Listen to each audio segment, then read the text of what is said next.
We used to see him praying, and he was praying as if he was actually seeing God.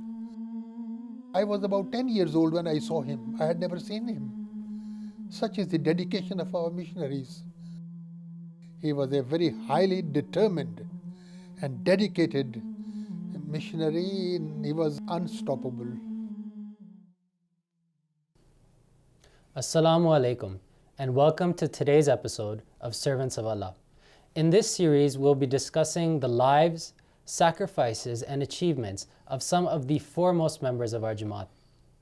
In today's episode, we will be discussing a specific stalwart of our Jamaat, a man who was a pioneer missionary to Africa, a man who converted thousands of people to Ahmadiyya, and who did so in the face of almost insurmountable odds. I am speaking of the late, respected Maulana Nazir Ahmad AliSb. Today we'll be learning about the life of Maulana Nazir Ahmad AliSb through the eyes and memories of his son, Maulana Mubarak Ahmad Nazir Sahib. Maulana Mubarak Ahmad Nazir Sahib has been posted for the last 25 years in Canada, and he is blessed to have been the pioneer principal of Jamia Ahmadiyya Canada, and for the past 4 years has been blessed to have been serving the Jamaat in his role as missionary in charge of Canada. Mubarak Ahmad Nazir Sahib has also been blessed to have spent the longest time with his father, Maulana Nazir Ahmad AliSb, while he served in Africa and while he was at home in Pakistan in Qadian. Maulana Sahib, I would like to welcome you to our show today. Thank you very much. Maulana Sahib, before we go into the details of your father's life, I would ask you to very briefly narrate for us the background of your father. What was his ancestry? Who were his fathers? And where did he grow up as a child? What type of environment did he have while he was growing up? Maulana Nazir Ahmad Ali was born in a small village called Nangal Kotli, and it's a small village in Gurdaspur in India, and he was born in November 1905. And that is the same year that our grandfather, that is the father of Maulana Nazir Ahmad Ali, Hazrat Babu Fakir Ali, signed the oath of allegiance at the very hands of Hazrat Masih Maud ﷺ in Qadian. So that really changed the destiny of our family. And there is not a day that passes when we do not pray for our grandfather, because had it not been for his saying labbaik to the call of the caller, Hazrat Masih Maud ﷺ, we do not know where our family would be groping in the darkness. So this is Hazrat Babu Fakir Ali was a saint.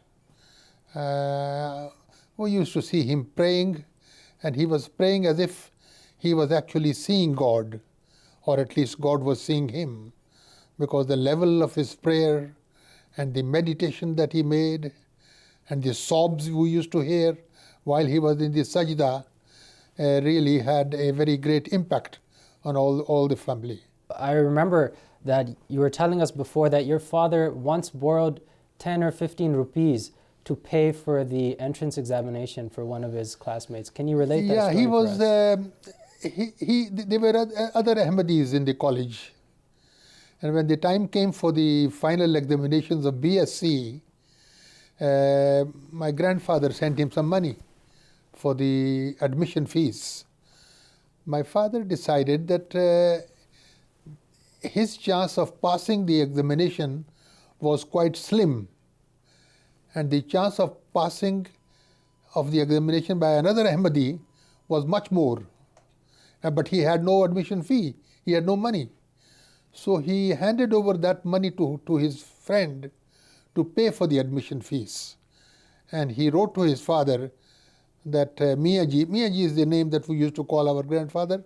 He said, Miyaji, please borrow some money and send that money to me. I have already given that money over to a friend of mine who has a greater chance of succeeding.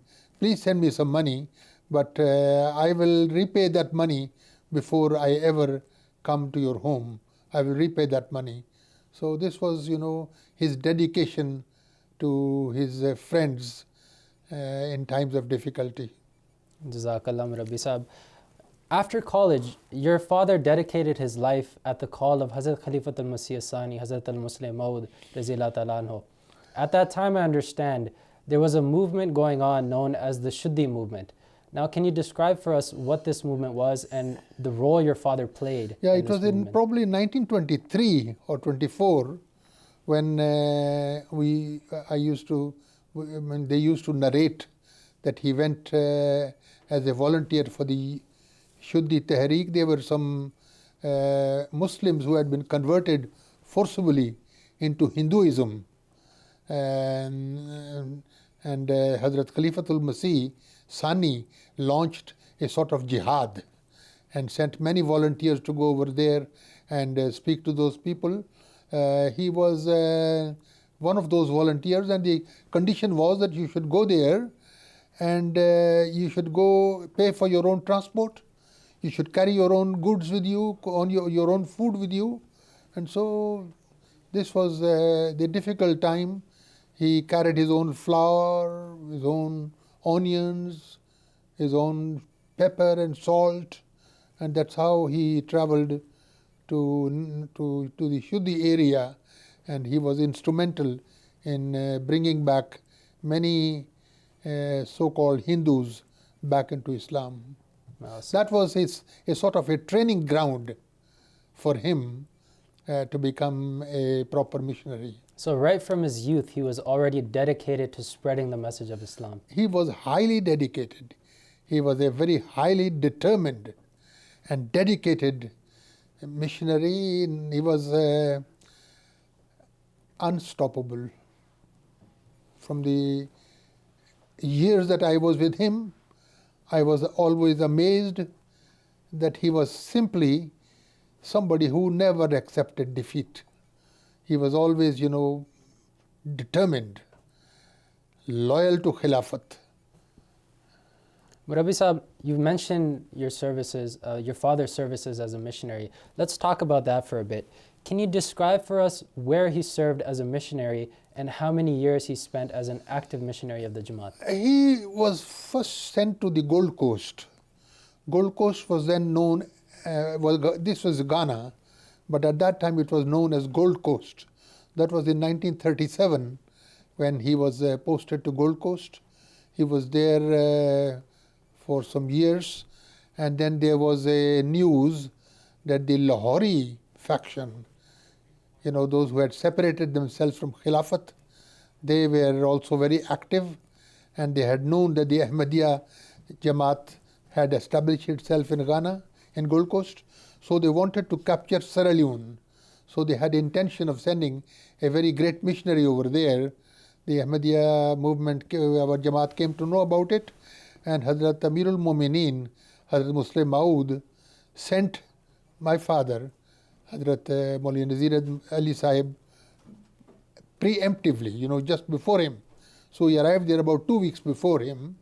The name of that missionary, Lahori missionary, was Ghulam Nabi Sahib.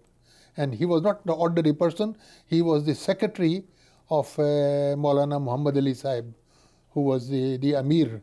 He was his secretary, and he was also the editor of their newspaper. And so he was not an ordinary person. So the moment he arrived in Freetown, in the capital of Sierra Leone, my father confronted him. And my father said that these Africans have got little knowledge. Let us go before them and let's have a debate so that we do not misguide them. So in the debate, because my father was very proficient in Arabic, of course in English, and naturally in Urdu, and he was a very great scholar. So he confronted him, and in one or two arguments, one or two confrontations, this young missionary from the Lahori community, Ghulam Nabi Sahib, was squarely defeated, and he wanted to go back. So he decided to go back to Lahore, and even before getting the permission to go back, he asked my father that if you can lend me some money so that I pay for the transport to go back. Well, if you compare it to our missionaries would stand their ground unless they receive an order from the Amirul Mu'mineen, They would never leave their place. You tear them into shreds, but they will never leave their battlefront. But this was a man who, without even asking permission from his own head office, he borrowed money from my father and hastily retreated, totally defeated, devoted by the grace of Allah. And so this is how the Jamaat Ahmadiyya was very firmly established in Sierra Leone. He was there for many years. He was there till, till about 1944-45, and then he came back. In fact, Azhar, I was about 10 years old when I saw him. I had never seen him. Such is the dedication of our missionaries, that they work in very remote areas, in jungles and hills and valleys and deserts, away from their wives, away from their children. I saw him when I was about 10 years old. That was the first look at him, that this is my father. So this was, the dedication of our missionaries. That this is how they were so dedicated to the institution of Khilafat that these are the people who would move mountains. Jesus Christ said that if you have an iota of faith, you would let the mountains move. I do not know how far it is true for the Mosaic Messiah, but it is definitely true for the Muhammadan Messiah, that not only the Muhammadan Messiah, but his ordinary disciples, in fact the disciples of his disciples, even they, mountains stand against them, mountains of difficulty stand before them, but by the breath, those mountains are torn to bits and they march on. Rabbi Sahib, you mentioned very rightly so the dedication and the resolve of your father. But I want to put it into context a bit, that after his difficult posting in Malkana, we spoke about the Shuddhi movement. We heard about some of the difficulties he had to face there. Right after his difficult posting in such a place, he was appointed to Africa, which at that point in time, Africa at that time was truly a remote and a wild place. It wasn't an easy place to have been posted. At that time, was there any hesitation in his resolve of being sent off to such a far-off place? He took it as a player. He took it as a great opportunity that Hazrat Amirul Mu'mineen had asked him to go. These are the missionaries, You ask them to jump into the fire, and they would jump without any hesitation. This was the level of the taqwa of these missionaries, that you ask them to jump from a mountain, and they would have no difficulty. So my father was extremely happy, and my grandfather used to narrate one incident, which may be of interest to the viewers, that when he was first going from Qadian to Africa in 1937, when he was first going, and he was traveling from up to Delhi, and from Delhi he was to go to Bombay to board a ship. So his luggage was all in the luggage van, and they gave a receipt for that luggage, and he was to take out that luggage in Bombay and then board the ship the next day. But somehow my grandfather lost that receipt, and it was not possible now for him to get his luggage in Bombay. So my grandfather used to say that I told my son, he used to say, I told Nazir Ali, I have lost the receipt. You will not be able to pick up your luggage, and you have to go to the ship the next day. What would happen? And he said, well, Nazir Ahmad did not answer and just kept quiet. He had his passport and a few checks, Thomas Cook checks, and that's what he had, and he kept quiet. He had a towel with him, that's all. And my grandfather again said, Nazir Ali, what about that luggage, the slip that I have lost? He did not respond. The third time when he asked, my father replied in English, and he said, Miaji, if my luggage stands in my way, I will kick it into the sea. This was the dedication. He said, if my luggage stands in my way, throw it away. So this was, such people, when they go out, they are people who can never be defeated, because this is the zeal, and this is the determination, and this is the resolve, and this is the sort of dedication with which they march on. Such people can never be defeated. My father, I remember, was slim and was weak and looked very fragile, but he was a very strong person as far as his resolve was concerned. Nothing would stand in his way, and he would confront. Even when he was sick, he would get up and confront those people who spoke against the Holy Prophet, who spoke against the wives of the Holy Prophet, and he would write articles in newspapers, and then after he has written those articles, I used to see him lying down again on his bed because of asthma and bronchitis. You would see that sound from his chest, hoo, hoo, hoo. That was the sound we used to hear after he had replied. But whenever the time came, whenever Islam was attacked, or the Holy Prophet was attacked, or the Hazrat Ibrahim was attacked, or Hazrat Masih was attacked, then you would see this gallant soldier who would get up. And it may be worth mentioning that such are the people that Hazrat Amir al-Mumineen, Hazrat Muslim Maud, awarded him 3 titles. One was, when he was coming in Masjid Mubarak, Hazrat Amir al-Mumineen said, "Wo hamara shikari aata hai." There comes our hunter. This was the hunter. And once he called him Kamyab Jarnail, a victorious general. And then in 1945, Maulana Abdul Mughni Sahib was a great Sahabi of the Muslim AliSb. He announced in Jamia Ahmadiyya in 1945 that Hazrat Amirul Mumineen has now given him the title of Ali. His name was Nazir Ahmad. He said from now on he will be known as Nazir Ahmad Ali.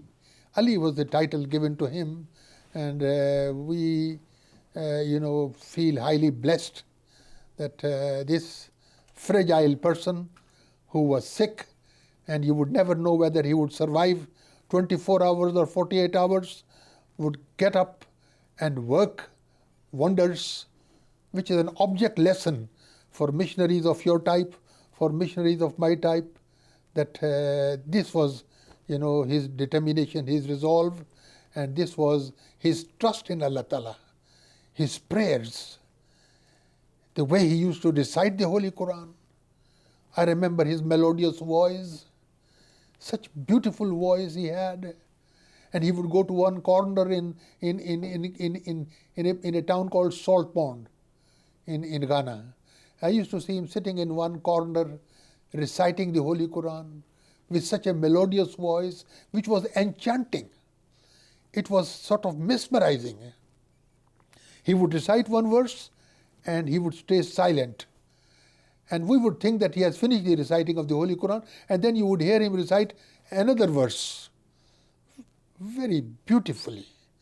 Even we who did not know the meaning of that verse, the way he recited with such pathos and such inspiration that it would put us all into tears. This is how he contemplated on the meaning. He went on the tafsir. He checked his notes before he moved to the next verse. So this was some of the talents of these our old missionaries, and I may say that he was not the only missionary who died. He died in Sierra Leone in 1905, but there are other missionaries also who died while serving Ahmadiyyat. One was drowned in a ship, one died in Mauritius, one died in America. So there are other missionaries as well, and he was one of them. It seems to me that he didn't really care for the luxuries of this world, especially when those luxuries would become an obstacle in his devotion to Allah Ta'ala and to Ahmadiyyat. We have a clip on file with us of your brother, Basharat Nazir Sahib, in which he sheds a bit more light on this aspect of your father's character. Let's pull that up on the screen now. in Rabwa, there was a lot of malaria and mosquitoes and so on. So people used to take some medication for that. In those days, the medication we used to take was called quinine. And this quinine in those days was not dispensed in tablets, because that's the modern thing. We used to have to take it in a liquid form, a very, very bitter. No sugar, nothing added, just completely bitter thing which we had to take. So I remember, I don't know whether I was ill or was for prevention, there was this liquid quinine in the spoon, and my mother was trying to administer that to me, trying to persuade me to have it. And I was totally rejecting that. And she had a spoon of sugar in her other hand, a bowl of water was next placed to me, so that I can very, very quickly wash the whole thing down. But I was totally rejecting that. And my father was, I think, witnessing it from some time. He comes onto the scene somehow. And he says, "What's the problem, Basharat? Look." And he took that bitter medicine, this spoonful of medicine, and he put it in his mouth, his own mouth. So I could see him actually. He is smiling, the medication is in mouth, and he's not in too much of a hurry to swallow it either. So he's swishing around his in mouth and giving me lots of smiles, and then not sort of drinking it as if, thank God, it's finished, let me immediately gulp it. He is slowly drinking it. And he was not asking for water, he did not want any sugar. And that I don't remember what happened afterwards, but that's something which I sort of also is etched in my mind, that if something needs doing, then let's do it, and let's enjoy doing it. There's no way out of it.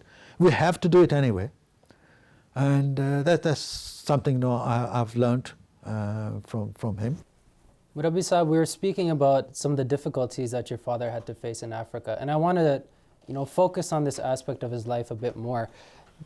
There were several difficulties that he had to face in Africa, much more than you just told us. Is there anything that comes to mind when you think specifically about Africa and what your father had to do while he was living on that continent? Well, let's take ordinary water. Now we take a tumbler of water, I see bottles of water around me, clean water. But the missionaries in Africa, they had a standard kit which they would always carry. One was a small bottle containing crystals of potassium permanganate. That was in order to disinfect the water. It will turn the water purple, very bitter, but would kill the germs and will kill the bacteria. And those crystals you had to put in the water and then drink that bitter, fluid, as I call it. And that also was the reason why the teeth of my father were a bit brownish, because of the oxidation by drinking water with the potassium permanganate. Also, a missionary's kit was that he would always have a clean handkerchief, which you would put on a tumbler of water and drink because of the suspended matter. You would also carry an alum. Alum is also good to carry all the suspended matter down, and then you would drink that water. So we are used to drinking clean water.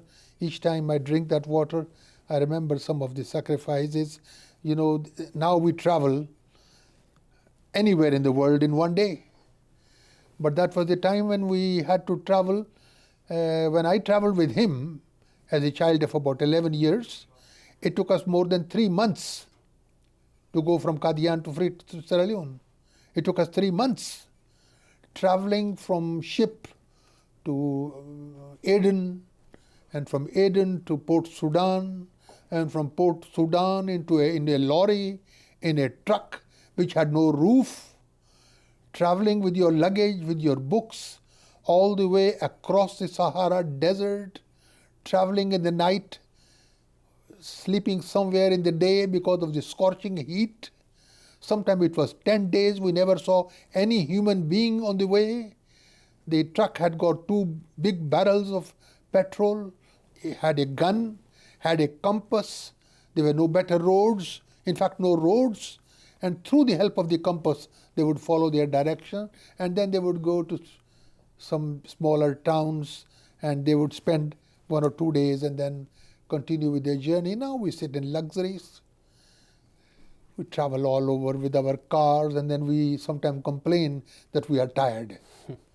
But those were the time, those missionaries, there was a time, when we had this travel, I was traveling with him, and I was a child.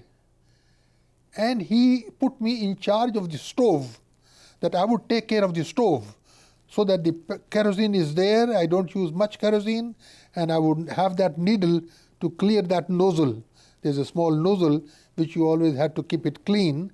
So, this was how, when we reached Nigeria, I became very sick.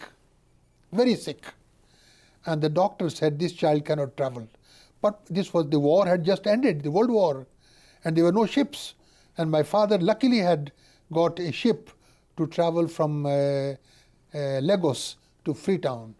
And so when we were about to board the ship, the doctor examined all of us, examined my father, he allowed him, examined my mother, but when he examined me, he said, this child cannot go, because this child may die on the way, and we have got no cold storage.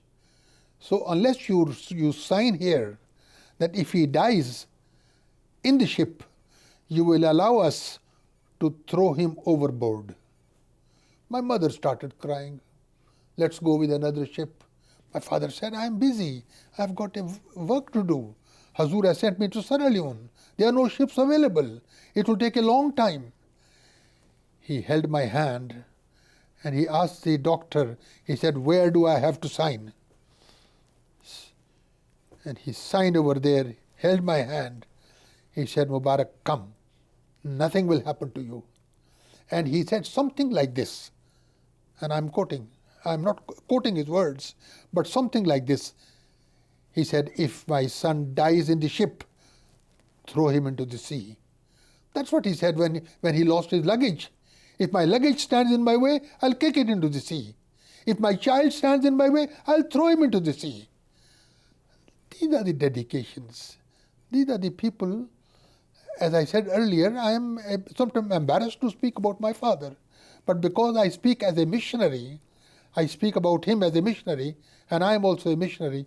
That's why, I speak. But these are the people who imagine the doctor saying that I might die on the way. And look at me sitting over here in my late 70s. And by the grace of Allah, I am, up and running by the grace of Allah. So when Allah Ta'ala wo kehte hain na, jinu Allah rakhe un kaun chakhe. So when Allah Ta'ala decides, to save you, then who else can come in your way? So this is how, we thrive.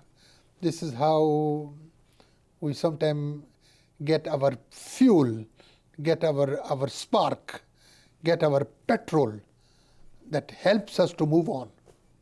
Rabbi Sahib, another difficulty that missionaries had to face in the field, especially in Africa, was lack of funds. And I'm sure your father also had to deal with this on several occasions. But we have with us on file a clip about how your father specifically dealt with this one difficulty. And I'd like to put that on the screen now for our viewers. The missionaries used to get an allowance of £10 a month. Each missionary will get £10 for their personal expenses.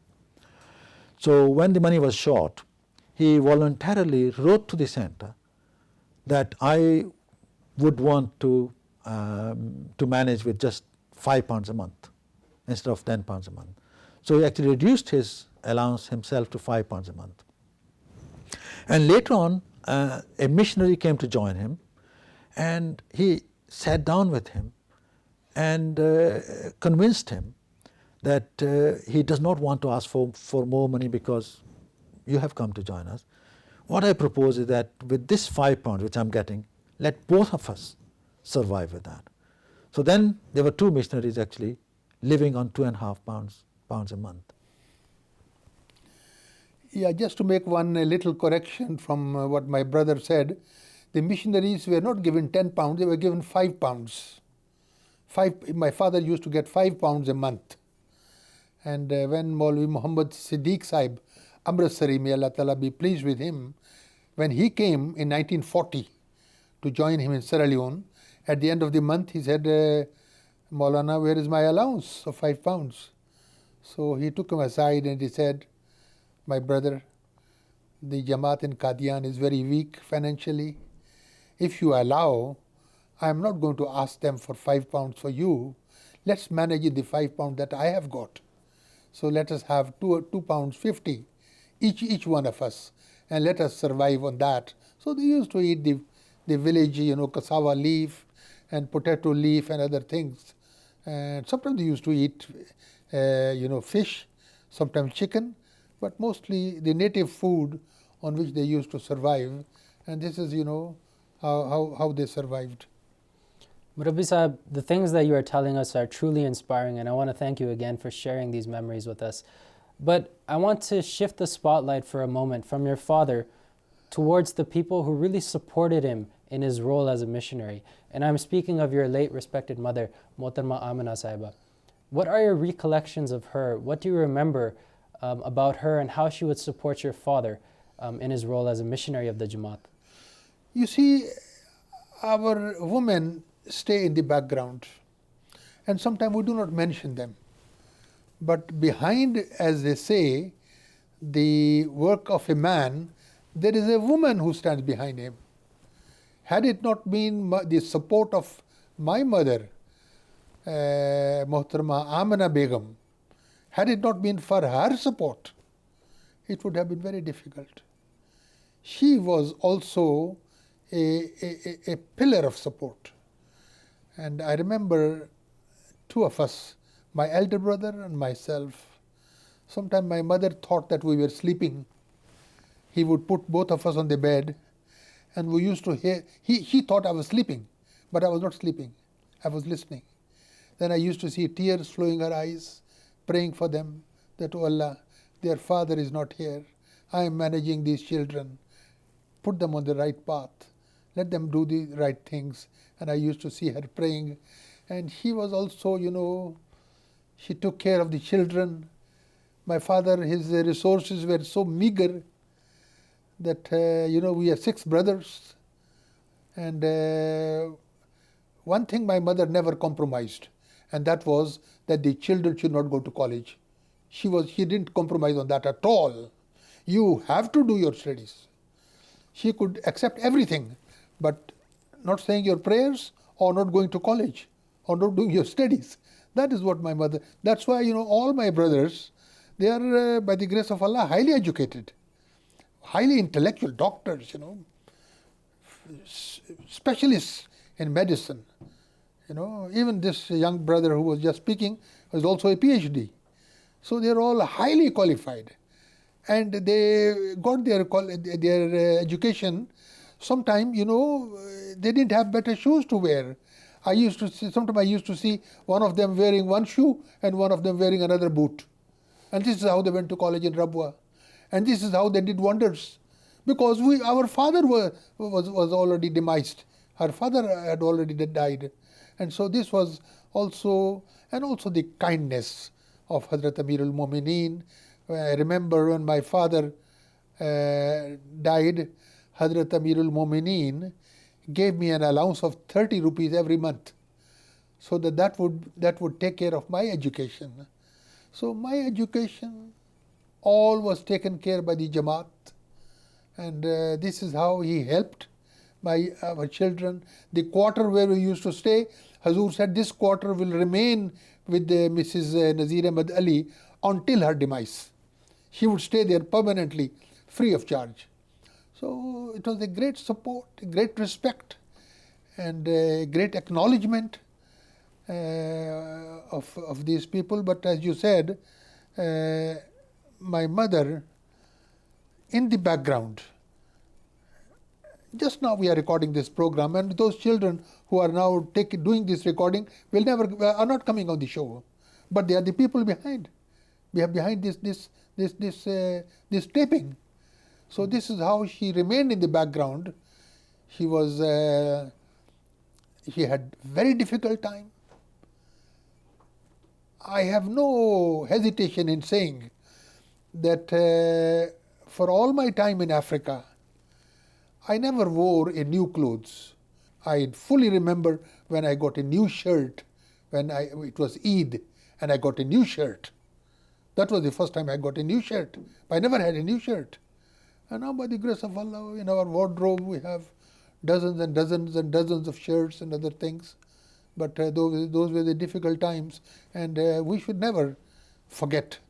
As we move ahead, never forget to look backwards and see how you started and how this Jamaat started and what was the condition of these missionaries, and look at how Allah Ta'ala has blessed their family and has blessed their family abundantly. And they are not able to, in fact, वो कहते हैं कि उनसे संभाला नहीं जाता. I would also narrate one incident. Once Hazrat Amma Jan, Hazrat Masih Maud AliSb's wife, when my father came from Africa in 1945, Hazrat Amma Jan once quietly came to Darul Barkat and knocked at our door in Darul Barkat, all the way from Masjid Mubarak. So my grandfather opened the door, and lo, before us, Hazrat Amma Jan. And my father was also standing, and I still remember that he was standing as if a servant stands before the master. And Hazrat Amma Jan said, I heard that Maulana Nazir Ahmad Ali has come back from Africa, so I just wanted to say Assalamu alaikum to him and ask him how he is. My father, like a servant, meek servant, said, Hazrat Amma Jan, there is a lot of progress in Sierra Leone. We want you to send one of your children or one of your grandchildren to go there and work, so that we work under those children, because there is a lot of progress in Africa. And Hazrat Amma Jan smilingly said, Mauli Sahib, you are also our children. In fact, all the missionaries are my children. So this is how Allah Ta'ala granted Hazrat Masih Maud AliSb a woman of such caliber, that despite her illness, despite her age, she walked all the way from Mahalla Ahmadiyya and walked to Darul Barkat, which is near the railway station. She walked on foot in the morning, unannounced, and came just to say Assalamu alaikum to the missionaries. These are the things, which these are the motivations, these are the propellants, this is the fuel. Now tell me, Amma Jan coming to your home, how can such a person, ever fail?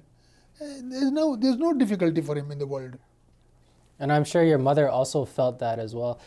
We have with us on file a clip of your brother Basharat Nazir Sahib, in which he tells us about some of the difficulties your mother faced while accompanying your father on one of his trips to Africa. We'll put that up on the screen now. So this is very interesting. This my father, my mother, and an 11-year-old child, they actually embarked quite a dilapidated ship. The ship's name, I think, was Akbar. And this ship took them to Port Sudan via Aden.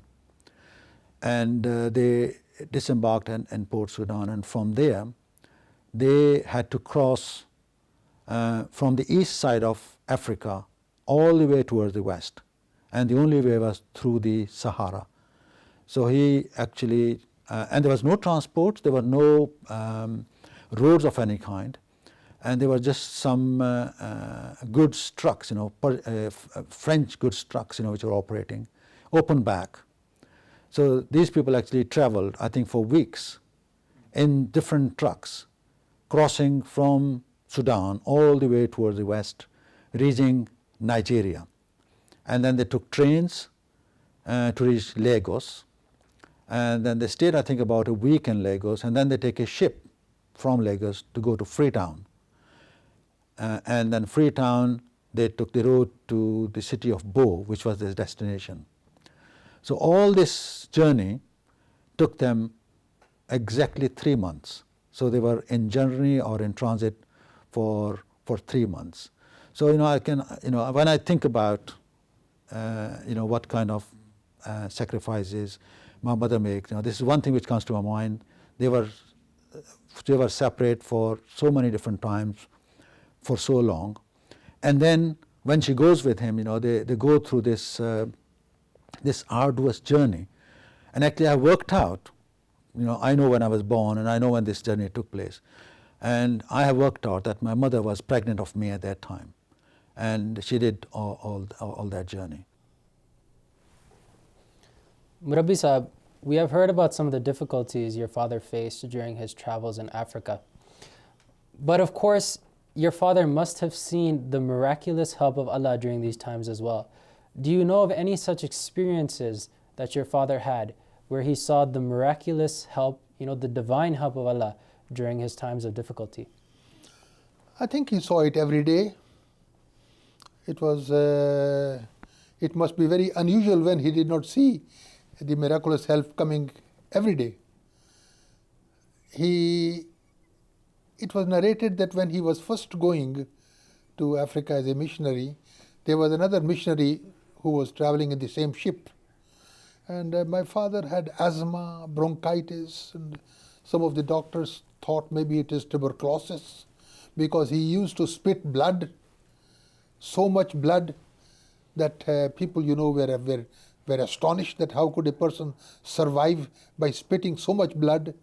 In the ship they gave him an isolation ward, an isolation room where he would stay alone, so that people thought that the ship captain thought that this man would die anytime. So once this other missionary, I cannot recollect his name, probably it was Shamba Sahib or whoever, he came up and saw him, Maulana Nazir Ahmad AliSb, crying, weeping, sitting on the bed and crying. And the missionary thought that maybe he has remembered his children, he has remembered his wife, he's remembering his wife and his family, that they are not with him. So he tried to console him that, Maulvi Sahib, don't worry, Allah Ta'ala will help you and this and that. So my father looked startled. He said, oh, were you watching me? He wiped his tears. He said, you have misunderstood me. I'm not crying because I am away from my home. I'm not crying because I'm away from my family. I am weeping because the Jamaat-e Ahmadiyya has spent money upon me, training me as a missionary. And I have not done anything yet worthwhile. And I'm about to die.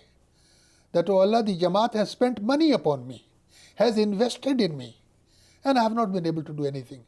So this was the dedication, this was his desire, and this is how miraculously he became well. When he was in London, Hazrat Amir al-Mu'mineen sent him to London for treatment. Look at the courtesy of Hazur. In those difficult days, Hazrat Amir al-Mu'mineen sending a missionary from Africa to London to be treated at the Brompton Hospital near Earl's Court. Sent him there, and the doctor said there was a big hole in his lungs. And he wrote a letter to Hazur, that Hazur pray for me, and wrote many letters.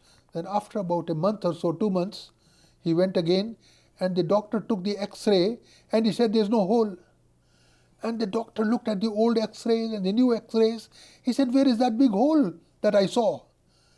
There was a hole in your lungs, and it has completely healed. So this is the miracles that they used to see almost daily.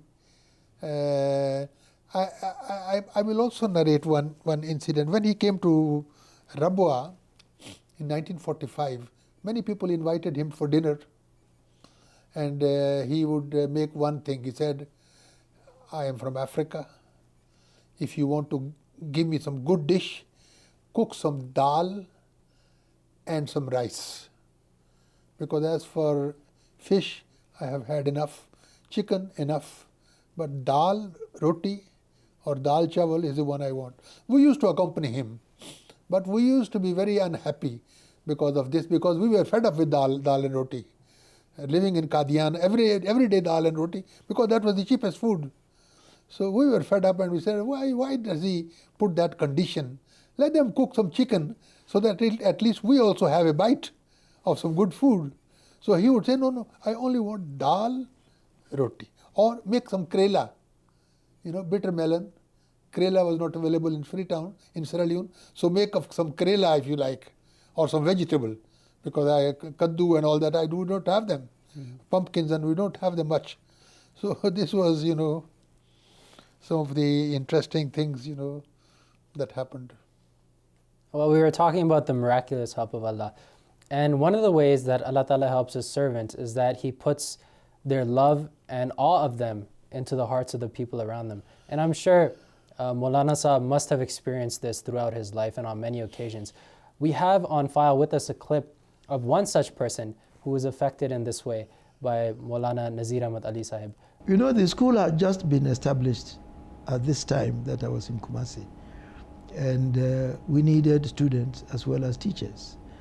And Maulana Mubarak Nazir used to attend school in Kumasi. I think they called it a Furikrum Secondary School or College. That is what he attended, the school that he attended. There was a teacher there. He was called Sani Thomas. Sani Thomas was somebody who later joined the army and became a colonel. And Maulana Nazir Ahmad Ali went to that college to speak to them about Islam. And the man was so enchanted by what he heard from him and was so convinced that though he didn't become an Ahmadi, he decided to move to our school to teach there, because he knew that we needed somebody to teach in our school. So that was the type of person he was. I'm saying this because it is not very easy to make that impression on people.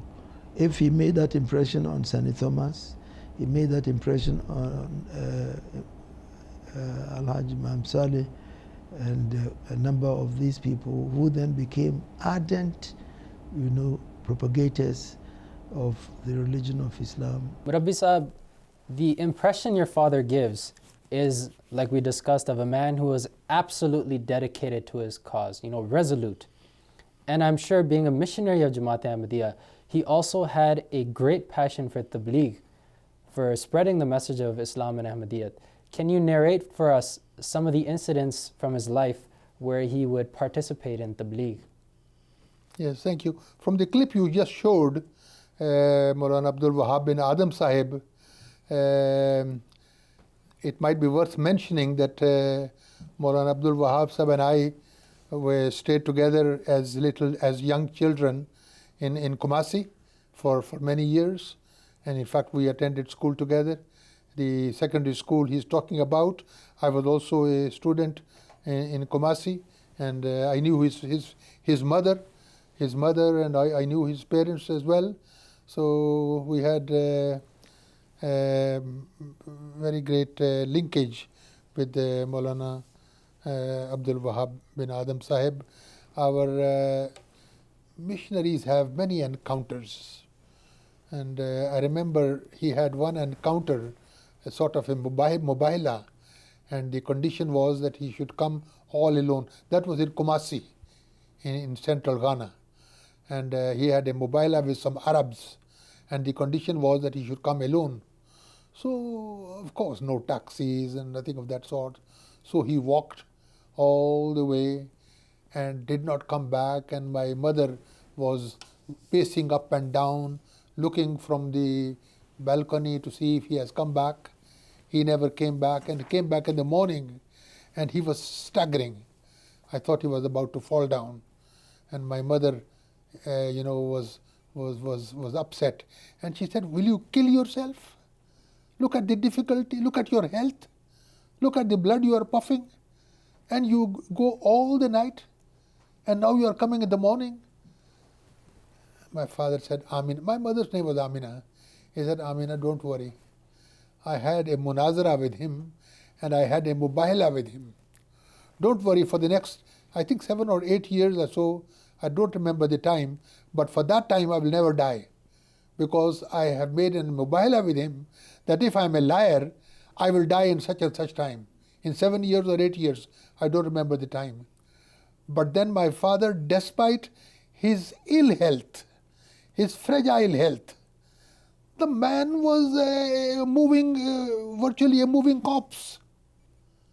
He survived that time, never died until that time when the Mubahala was there. I don't know what happened to those people who entered into the Mubahala with him, but as far as Maulana Nazir Ahmad Ali was concerned, Allah Ta'ala kept him alive somehow. Now people keep alive by having him, giving him all sorts of things to just to survive.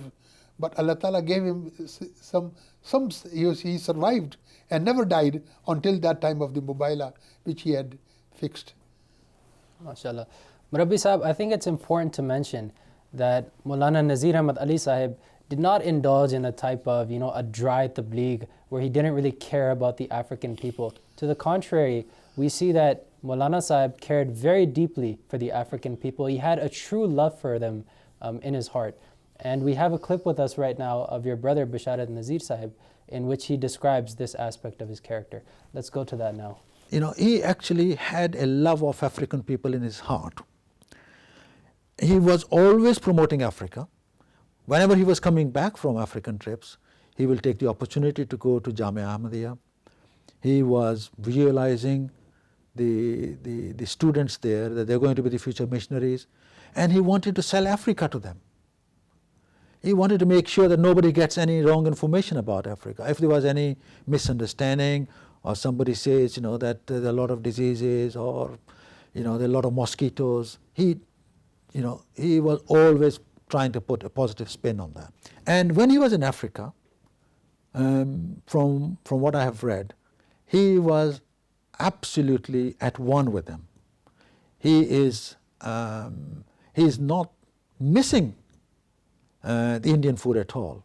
He is loving the African food. He's living together with them in their huts. He will go, he will sleep in their huts, in their beddings. Absolutely no question, no concerns whatsoever. Murabbi Sahib, I understand that your father passed away in Africa in the line of duty. Now, before he passed away, he was actually hospitalized.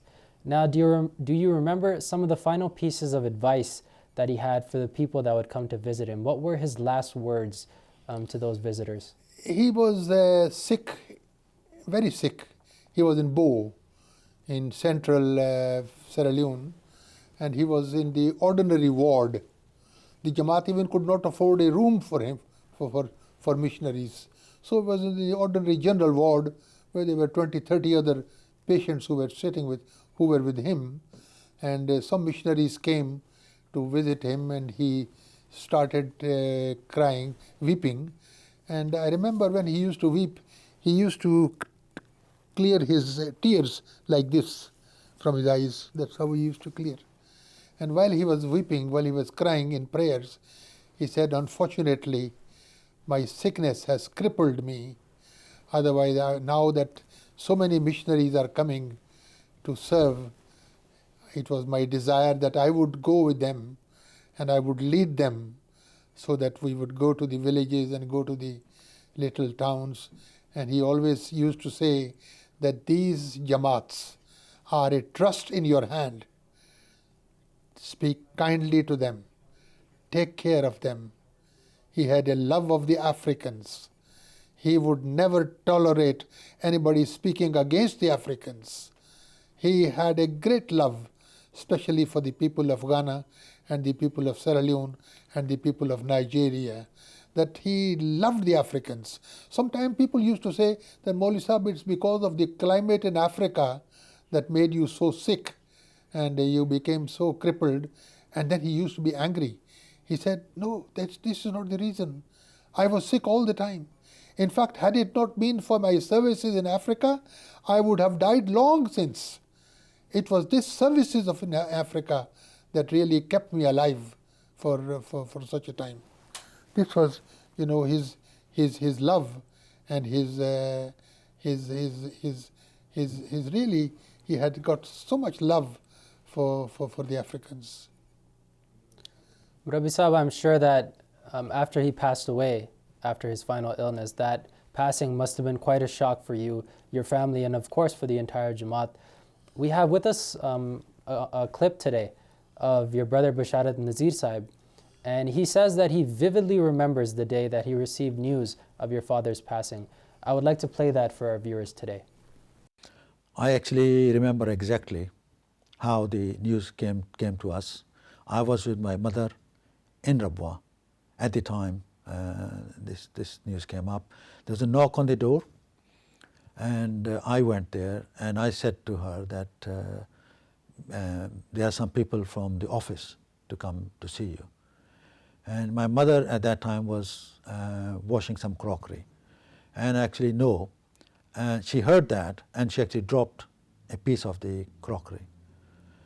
And she stood up and she came to the door, and these officials were, they came into our front room, and she was talking to them from the door. She was outside the door, they were inside the room, and the sort of message was exchanged. I can't remember exactly what was said, but I just know how devastated she looked to receive the news. She shed a few tears as well, and so that is something now which is etched in my mind.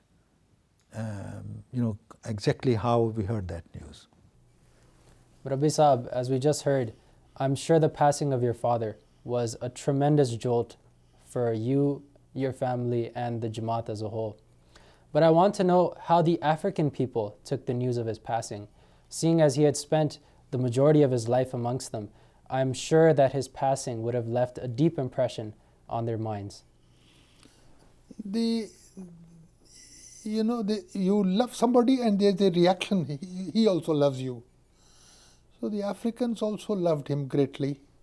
Sometimes he used to be called Ahmad of Africa. Lovingly they used to say Pa Al-Haji of Africa. So he loved the Africans very much, and when he died on the 19th of May, there was a discussion of whether his body should be taken back to Rabwa or taken back to Qadian. The Africans said no. Maulana Nazir Ahmad AliSb spent all his life, all his active life in Sierra Leone. Then they said, let's put him in a box and bury him so that if we want to take him away, we could do that. The Jamaat said, no sir, he should be buried with his body, without a box, so that no one can carry him away. So they buried him. He had one shirt of Hazrat Muslim Maud with him. He once asked for one shirt as a blessing. And the only will that my father left was that when I die, decorate me with the shirt of Hazrat Muslim Maud when I am buried. So they decorated him with that shirt, and there he died. It left a lasting impression. I was a young man at that time, and it hit me hard. I remember it hit our family hard. In 1945, when my father came back from Africa and was about to go again, there was a reception that was held in Madrasa Ahmadiyya, Jamia Ahmadiyya now. And luckily my father took me along, and I went with him. I was there. In his speech, as I said, he was a very eloquent speaker. In his speech, he said something like this, which was printed in Al-Fadl on the 27th of November 1945. The speech is that today, in the cause of Allah, we embark on a jihad to West Africa to spread the message of Islam. Death is inevitable.